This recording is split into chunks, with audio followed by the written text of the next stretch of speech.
cheers to another episode of the Wine Notes Podcast. I'm your guide, AJ Winezettel, on this journey of stories showcasing the people behind the wonderful world of wine, where we dive into conversations ranging from terroir, viticulture, to favorite music, superpowers, and more. Please enjoy this episode of the Wine Notes Podcast. Bryan, thank you so much for joining me on the podcast today. I really appreciate you taking the time. Oh, thank you for having me. We still have a bit of time before harvest, so. Yeah, a little bit. It's not too much, and I see that you brought a little helper with you today. Yeah, I did. This is Nev. Nev is her middle name. Her first name is Penelope, Okay. and she's our, I would say, future vineyard worker / cellar hand, but at the moment she's inspiration. So to speak. I can only imagine. A few weeks ago, you and I met at the Nescoin Farm and Feast Festival, and I enjoyed, getting to know you there and tasting your wines while I was there. And all I can say is thank you for reaching out afterwards and, just saying hi. Well, happy to. I mean, we were just talking before this, but yeah, I follow your on Instagram and follow your notes, and then when I saw you at the table, I was like, oh yeah, and you have a quite an unusual but good name for this, Weinzettel. Which, you said it literally translates into like wine notes, right? Like in Germany, when you leave, you're like, oh, it's last one Zettel here. Yeah, like I'll leave you a note. Right. I don't think anybody in my family has anything to do with wine. And I talked with a PR person, and he's like, "Do you know what Weinzettel translates into?" I mean, I should have known the answer to that, but I didn't. And then when I saw it translated into wine note, I'm like, oh, my goodness, how can I pass that up? So, yeah, that was good. So, Nescoin, did you enjoy it? How was the festival for you? Yeah, it was fun. I mean, it was nice to be at the beach. It was nice to be amongst a lot of other, say, small, but some of them are not so small. But yeah, producers that I actually haven't met before in person, and some who I do, and it's nice to go around and talk to them and try each other's wines and discuss. Yeah, I had a lot of fun. Also meeting the people, of course, who come up to the booth, but seem to be running into the same people over and over again at these little events like Alt Wine Fest or the Indie Wine Mixer, which was in Minville this year, or that, and it's just nice to kind of build up this little community of smaller producers. Right, I totally agree. It is, and I have a soft place in my heart for the smaller producers anyway, so that was a perfect place for me. Yeah, and you're at the beach, and you got to... I know, that was perfect. Can I pour us a little bit of wine? Yeah, please. Okay.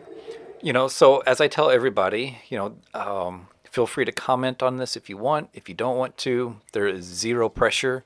You can just say it's yummy or ooh, or just whatever you want, and then at the end, I'll reveal what it is.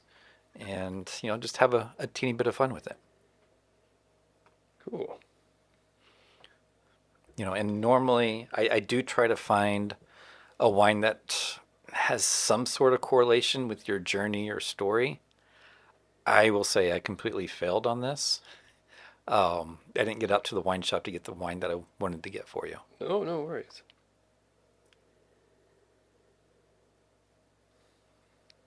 This is nice. This is a hard call.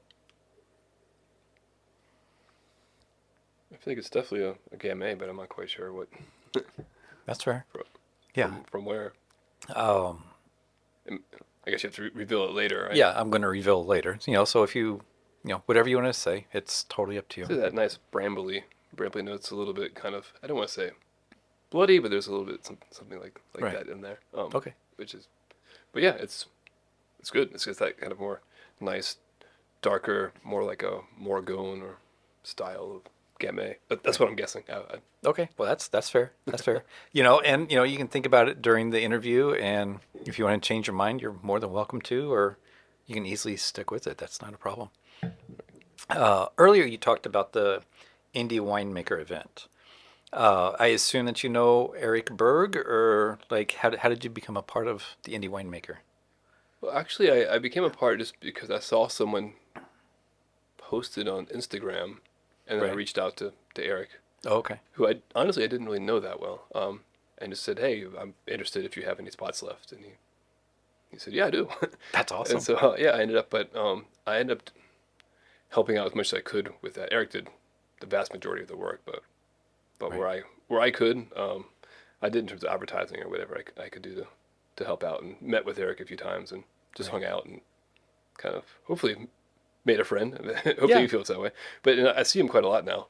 Um, Meet up here and there for a beer. We crossed paths at the Gorge Right. yesterday, just out Oh, of at Loop to Loop Wines, which is right. just on the Washington side. So yeah, so it's I feel like I see him everywhere now. Cool. Yeah. Yeah. I interviewed him a few weeks ago for for the podcast and to hear his story and background.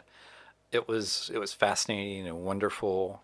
I don't know if you know, but his past life was a teacher. Yeah. He's I think a teacher for high school, but also for delin like not delinquents, but for Well, a correctional facility. yeah, a Yeah, correctional facility. Yeah, he yeah. did that as well. Yeah, yeah. So just fascinating story and a background. And are you going to do the Indie Wine Maker Festival again next year? Yeah, no, I will definitely. And I think a nice thing with that is that we now end up with everyone's emails, each other's emails or phones, and Right.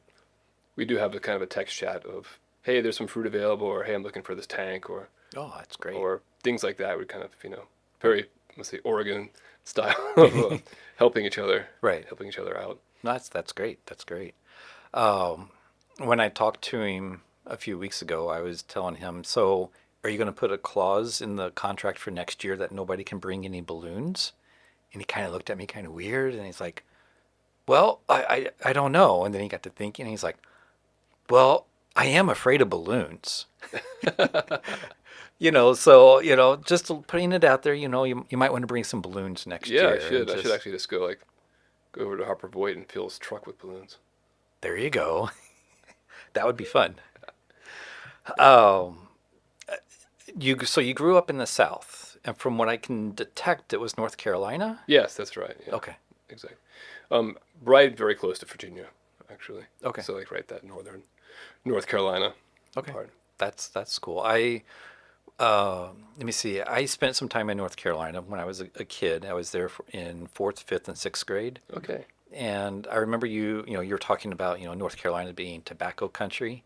And just to see fields and fields of tobacco plants, that will always resonate in my head. I'm like, holy cow, that was crazy.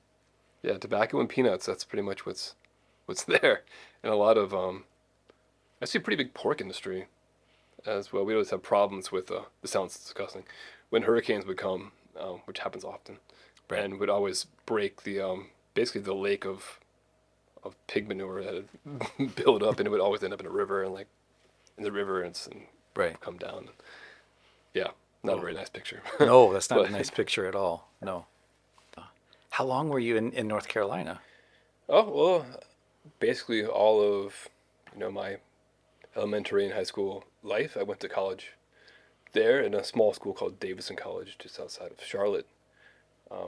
And then I came back again a few years later and did a master's at North Carolina State Okay. in agriculture. Nice, nice. So actually quite a bit of time. That is quite a bit of time. And what I found fascinating about, your journey, you went into the Peace Corps and, you spent a lot of time overseas and then, just your time overseas kind of got you a little bit more into wine and more and more. And what I found interesting, I always love trying to find somewhat of a correlation. So earlier this year, I interviewed Chris Fladwood, the winemaker at Soder. Mm-hmm. And in 2004, he was in Iraq. And one of the um, care packages that he's got was a book called From Vines to Wines. Uh, that ended up starting his journey into wine and just kind of going down that rabbit hole. And he ended up being in Iraq. He had some PTSD. You've gone through quite a bit of PTSD yourself. And one of the things that he mentioned was making wine kind of helped him get his demons out. Mm-hmm. Do you find that not necessarily, maybe it doesn't get your demons out, but is it methodical to like just to be able to have a process and work through, and it helps internally with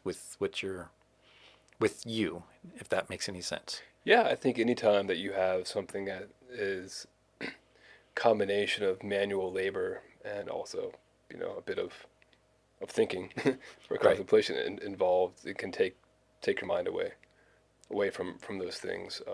And I end up being very, very busy sometimes, I think, to It was almost too to busy. to deal with that kind of stuff. Yeah, yeah.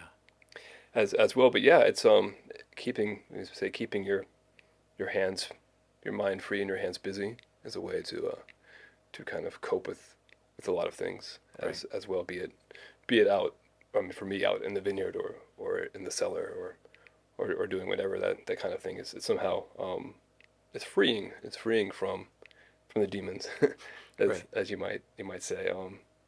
Because I'm interested to hear what he would say about PTSD. But I think at the end I found that these kind of things you basically have to learn how to live with them. They never really go away.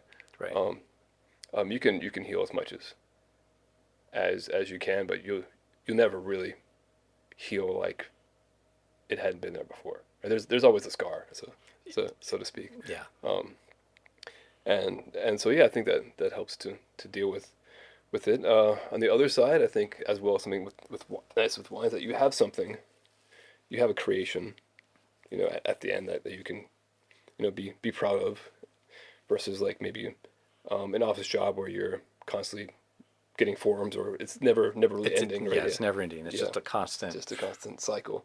Yeah. Um, and yeah, so that at the end it's kind of that gratification, of hard work. That's something that you've created somehow. Right. Right. So being out in the vineyard, right? I know very much wine to you is, being out in the vineyard and bringing it in, and that's just kind of your philosophy and well-being. It's just, and so I guess what I'm trying to get at is, again, being out in the vineyard is also a way to just connecting with nature and Yeah, exactly. Connect with nature. And it's complicated. You have to deal with biology, you have to deal with ecology, you have to deal with the climate, which is super unpredictable. right, right.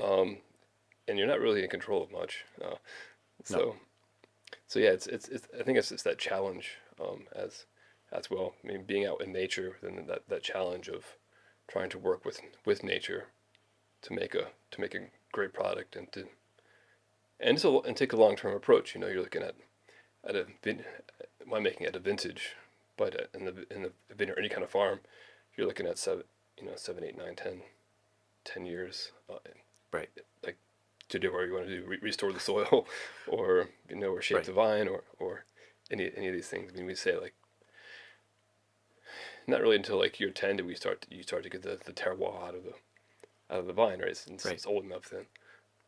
So yeah, it's a long term perspective, and I had the idea a long time ago, um, to do actually I think what something like Dauntless is doing, where it was just to open up a little kind of a place for people who had PTSD who could come, um, and stay for a few months and just kind of keep their hands busy and mind free and Right. kind of recover that way and talk to somebody who maybe had been through it. I mean, I was thinking more. I'm not so sure that like military would be good because I was never in the military, but people have been through other traumatic incidents Right. like that. Yeah, most definitely. See if that ever materializes if I ever have the money for that, but we'll see. Yeah. No, it all takes time. And I love kind of your ethos. Human Cellars has dedicated those little known humans who have changed the world for the better, and is an attempt to reflect their extraordinary personality and achievements. Um, and I think that's another thing that kind of stood out to me at the Nesquin. One of the reasons I do this, in bringing out stories of winemakers and, particularly the smaller ones, I've worked for corporate. I still work for corporate, and they always forget about the human, right? So that's kind of what stood out to me about your brand and what you stand for. And I guess, just kudos. I appreciate that so much. Thank you. Yeah, I think there's a lot of people who have changed the world or their corner of the world for for a better place. And Right. I feel like we often end up, especially these days, focusing on the negatives that people are doing rather than the little positives Yeah. that people are doing. And I think it's at the same time it's something that we can all do. And that's one of the reasons why I came at the end to Oregon, about 3 years ago, 3.5 years ago now. And that was because when I came here originally just for a visit, for a job interview, um, people were just really nice, were nice Right. and helpful. And I feel like just like the indie wine mixer or things, or even bigger wineries helping out smaller wineries, Right. or the whole custom crush AP space, bigger wineries renting out their space to small guys. Um, it's They're kind of helping each other. Everyone rises, everyone kind of benefits. I feel like it's fairly unique here. I could be wrong, but I Right. feel like it is. I couldn't agree more. Yeah, I completely agree. Um, when you first got up here, it sounded like that you were, before COVID, that you uh, were driving around with Alan Holstein a little bit and getting to know him. How did you ended up making that connection? Oh yeah, well, I mean, being a small producer, winemaking doesn't pay me enough to live. So my actual, let's say my day job, as you would say, is faculty at Chemeketa Community College. So I am the Right. vineyard management instructor, or the only faculty for vineyard management in the Right. college. And they had been looking for somebody for I think a year and a half, and in that time, Alan had taken over. Oh, okay. Had Okay. come to fill in to teach some of the classes. And when I did come for the interview, the first visit I made to Oregon, I told them, I said, one of my weaknesses is that I'm not from here. I don't know the wine industry here very well. Right. I've been in Europe. I'm more the European perspective. So it's going to take me some time to get to know the area and what's going on here, Right. the farming so they paired me up with Alan, and Alan took me around and explained everything to me, the history and why they did certain things back then in the '80s Right. and why they're doing them now, Right. different way, and that really helped me a lot. And he's quite a character, that's for sure. Yeah. No, he did a little book not too Yeah, long ago. yeah, Have you read that? I did, and it's very Alan because you can if you talk to him, Right. like the syntax is written in is just like how he talks. Oh, okay. So it's definitely from him, and it's a really interesting book from perspective of somebody who's been in it, and been through it. Yeah. Yeah. I thoroughly loved it. I loved that, him and Ken Wrights, they started in Kentucky and came this way, and Yeah, I didn't uh, even know that they were yeah, I had no idea. friends when they were young. Yeah, I had no Yeah, idea either. And how today Alan's son Jackson, gets grapes from Cody Wright, and it's just a continual circle, and I just adore it. oh yeah, and I still have Alan come in and do some talks as well. He's got a lot of information up there. Yeah, yeah, no, he Yeah. definitely does, and I gotta reach out and see if I can get him on the podcast at some point. Oh yeah, I'm sure he'd be happy to. Yeah, that would be fun. So you mentioned, that you have more of that you worked with a bunch of wineries, over in Europe, and you have that type of experience. You worked in southern France and in Germany. If you could pick any grape in any region of the world and don't have to worry about money, operational stuff, finances, anything, what would you do and where? Oh, that's a good question. Um, I really like the wines coming out of Südtirol or Alto Adige or however Okay. you want to say it. that northern Italian, the German speaking northern Italian Okay. Okay. part of Italy, and there they have Lagrein, um, and actually Pinot Gris. But Lagrein I feel like is a really interesting variety. I'd love to work with that one more. Um, and it's hard to pick one. You know? Well, Yeah, I yeah, know, I yeah. know. It's Syrah is also something that I would love to work with again. right. Um, but at the same time, I try not to drive too far, like away to get Right. the grapes. I feel like it kind of takes away from the whole community thing that we want to do, is to drive all the way out to Yakima or somewhere. Right. Right. But yeah, that and the Chateau of the Pop area, I really like that area. But I think at the end, you talk about money and grapes, and style, wine style, but the people are important. And it's very hard to break into those places being a foreigner. Like, yeah. um, you can be accepted, but you'll never really be part of it. Um, Right. and that's one thing that brings me back here, is the nature here, and being back a part of the community, in the community, as not as a foreigner. Um, Right. Yeah. so so I think that the grape and the terroir question is hard, because you have to take into account the community as well. That's And I think right now the perfect place for me is here, um, with these people. I am always fascinated by the gorge every time I go out there. oh, It's it such a is gorgeous. beautiful area. Yeah. Yeah. Um, and I really enjoy making Gamay. I'd like to make more Gamay. I feel like it's finding its place here as well. And yeah, it's just focusing on that. So in a way, I guess I'm of those Okay. of your question. I guess Yeah. No, that's that. doing that here is Yeah. what at the end what I would like to do. Yeah. Yeah. So I did a little bit of research on the Legrand grape variety, and I was going to go see if I could find, you know, a bottle somewhere. I just didn't get out to do it. But it almost sounds like it's like a variant of Pinot Noir. Is that It is a yeah, it is basically, I think, was it, if I'm not wrong, Pinot Noir. It's a no, it's a parent of Syrah. It's a parent of Syrah, the okay? Brian.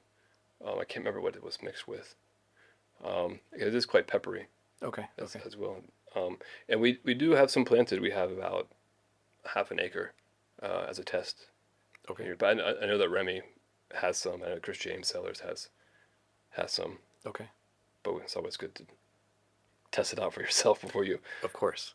spend all much your money planting a lot more of it. Right. But yeah, it would be like more like a peppery Pinot Noir. It's definitely more tannic. And having, I guess, first learned in southern France, I really enjoy blending. And I think the reason why I planted it is not necessarily for a standalone grape, but I think it would blend really well with Gamay or with Pinot Noir. And so I planted it more as a blending component rather than a Okay. standalone variety. Maybe it makes great wine. We'll have to see. But Yeah. the idea was more blending. I mean, even this Gamay here has, I think this year, like 4 or 5% of Viognier in it. We just try to feel like there's grapes that can complement each other, and Right. that's part of the art, Of course. Right. so to speak. Yeah. Yeah. No, that's fun. And I'll have to check out Chris James and Remy to check out that grape, just to get my head around it more, because I don't know much about it at all. Yeah, I bought a bottle from Chris James Cellar the other day. I just was in downtown McMinnville, and I just saw his Right. one of the times it was open. I just went and bought a bottle. I haven't tried it yet.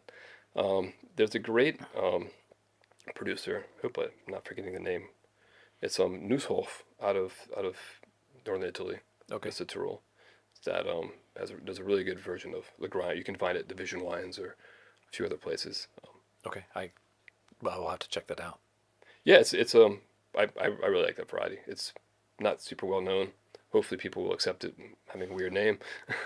I'm sure that Yeah. they will. Yeah.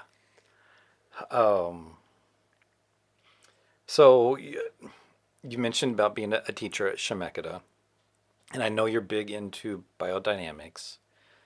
I am a fan of biodynamics. I love what it does in the vineyard. You see all sorts of just life just happen, in the vineyard, and then you just it's been amazing to see. But some people are like, "Ooh, biodynamics." That's I think Catherine Cole has a book called Voodoo Vintners or Yeah, something of that yeah. nature. Uh, Being a teacher and teaching viticulture and being a backer of biodynamics, do you ever run into any non-believers as for students? For students, not really. I mean, Okay, um, students are mostly there to learn, to learn. so they'll take what they want out of it. Right, right. I'll put it that way. We we do have one of the first. I don't know if it's the only class in biodynamic viticulture on the West Coast. I think Mm, it might be. Um, where they have part of that class is they have to read the Steiner agriculture lectures, which is pretty deep. Is some of the stuff's pretty wild. I can imagine. um, Although if you look back at some of the stuff that he did postulate, is we find our more and more they have a basis in something. Right. Um, we're finding scientifically. Um, where I did have a problem was when I proposed this class to our advisory board at Chemeketa. So all of our classes, well, basically everything under vocational education, like wine studies, has an industry advisory board made up of varying people of the industry. And I'm not going to say who's in that, Well, no, yeah, who's no, in no, that, no. but they're very well established people. I'm sure. Um, Even those who started the program 25 years ago. Right. And usually they're very, very, very open. And when we propose something, say, yeah, let's do it. And when I proposed this, it was like bomb went Oh off. my goodness. Like people were saying, no, you can't teach something in a college that's not rooted in science and all these things. But we passed it through. I mean, my rationale to, to that is to say, look, we teach people to work in vineyards or for a vineyard management company. And if you are working for a vineyard management company, you may have clients who are conventional. You might have some that are organic. You might have some that are biodynamic, and hence you got to know all those. Right. You know, and so that way we pushed it, Good, good, good, good. pushed it through. But yeah, I think the most important thing about biodynamics is just not to be too dogmatic and be flexible. As nature is flexible. Right. And I think people get stuck in the whole astrology, moon side of it, which it plays a part, but you have everyday logistics, and at the end you have real, the human life versus nature. And if you want to harvest on a full moon flower day, but you don't have people, then you got to harvest on a different day, Right. right? Right. So Right. that's just how it is, and that's something that we teach. These are the theories behind it, um, but they're not first and foremost the most important thing. You have to be in tune with society as well as nature, right? So, Right. Yeah. No, you got the reality of life that you got to factor in. yeah, exactly. And I think that's when people always get hung up on the calendar, and the calendar is really a small part of it. Your whole biodiversity, and it's a lot of observation and reaction according to the observation, and treating yourself like you're part of the system and not like a puppet master controlling everything. Right. Right. Because if you do that, you'll go crazy, and not necessarily following a schedule. Not saying, all right, not saying in March here's my spray program and then sticking to it Right. no matter what, right? Or this is what I'm going to do. And most people are flexible, being conventional or not. We have to be. Right. But I think biodynamics just puts more emphasis on it. And I think at the end, it's just this constant observation, trying to focus on things that are not only inside the vineyard but outside the vineyard. Really just makes you a good farmer. I think that's what it comes down to. Yeah. No, I completely agree. Um. I can tell you something I haven't said. I don't say this often, but um, even at our place, our place is small, and we have 8 acres over in Dundee. We planted 2.5 because that's what our budget is at the moment. But Right. but we tried to stay. We have a small fruit orchard in there. We have some, say, a little spot full a forest that we hope connects animals from the forest on the north side of the hill to the bottom of the hill, and all the things. And then we try to include other things like little Nev here, whose placenta is buried right in the middle of the game block. And kind of put our roots, or her roots, in Right. in there as well. So That's pretty awesome.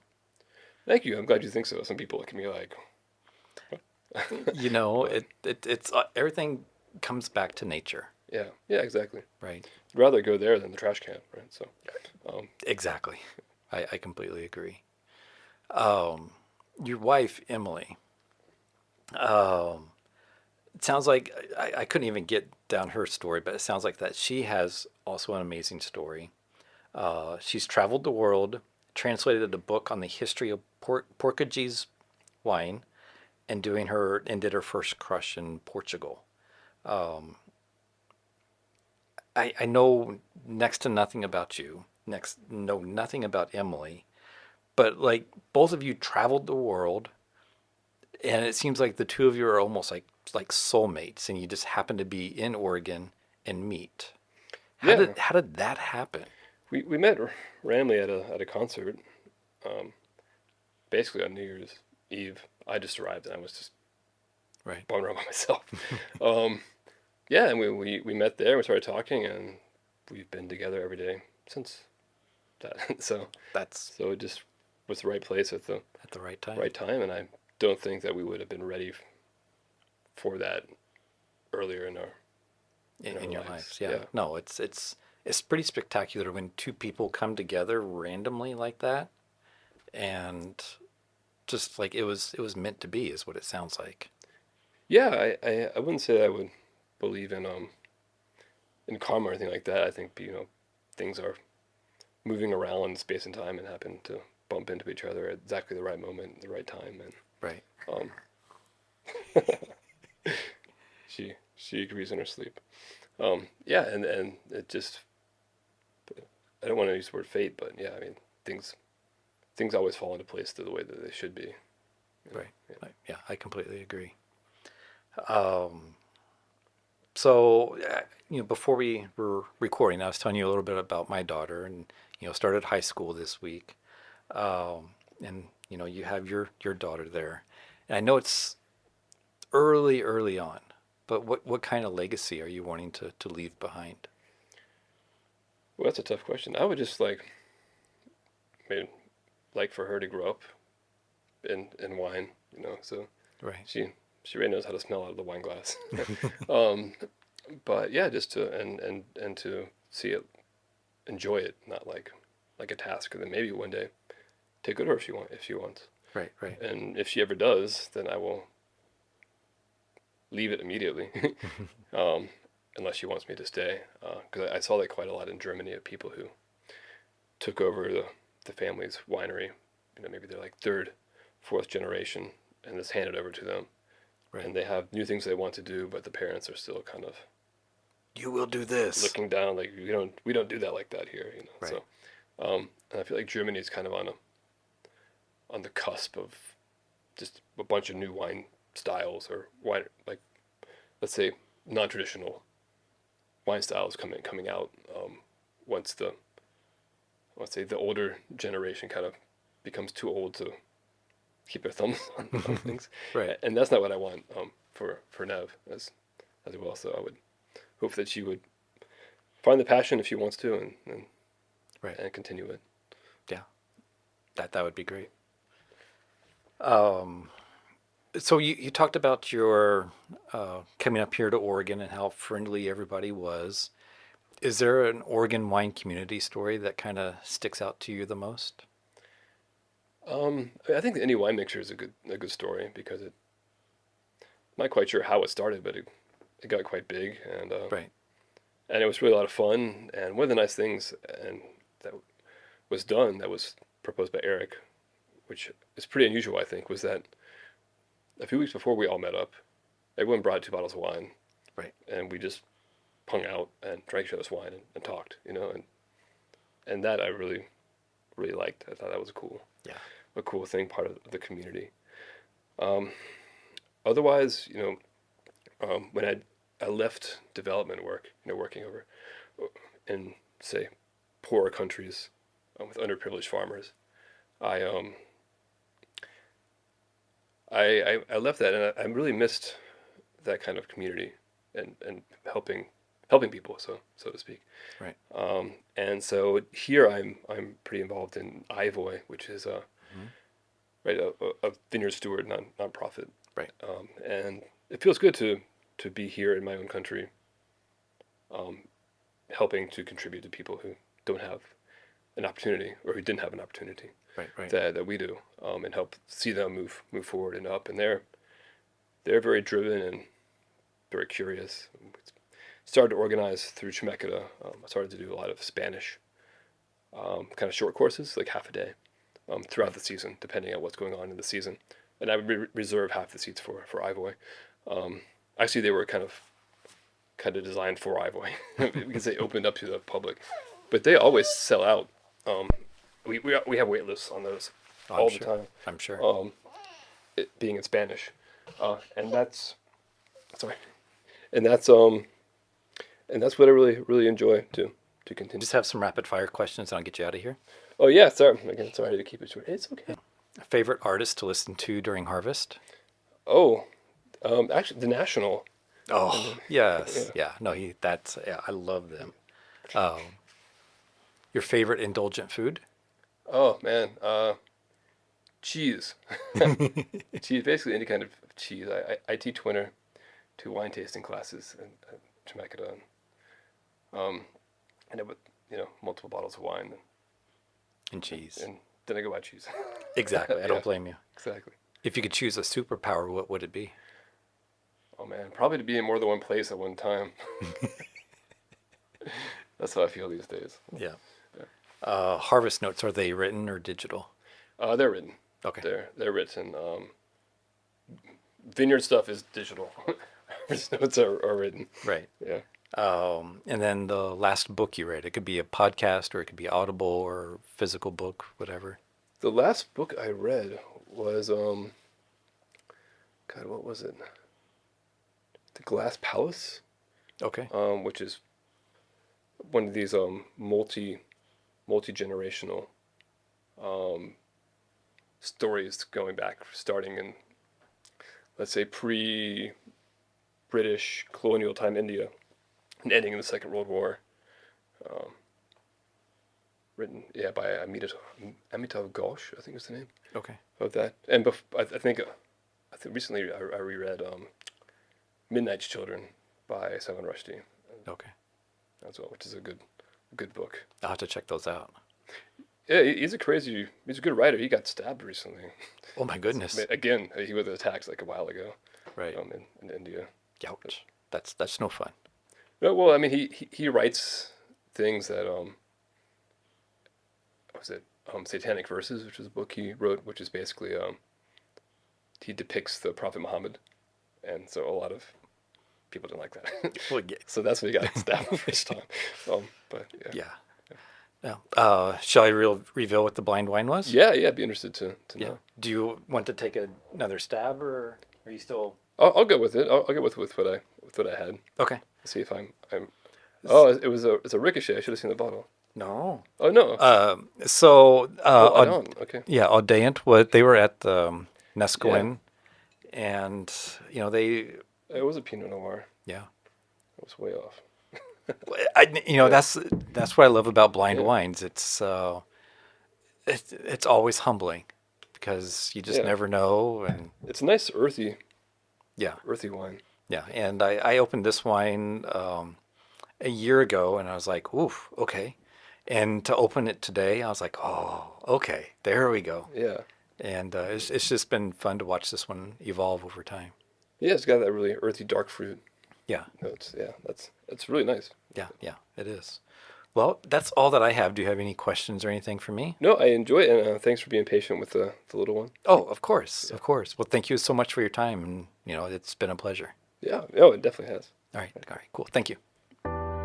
Thank you for joining me on this flavorful voyage through the world of wine on the Wine Notes podcast. I've been your host and guide, AJ Weinzettel, and it's been an absolute pleasure sharing these captivating stories with you.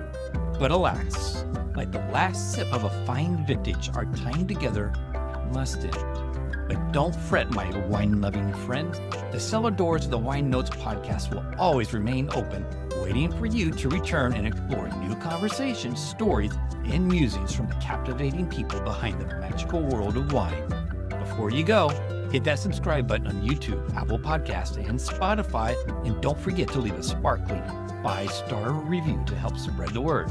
Until our glasses clink again, remember to savor life's moments and let the spirit of wine and camaraderie linger on your palate. Cheers, and as always, may your wine glass be full, your heart be light, and your journey be delightful.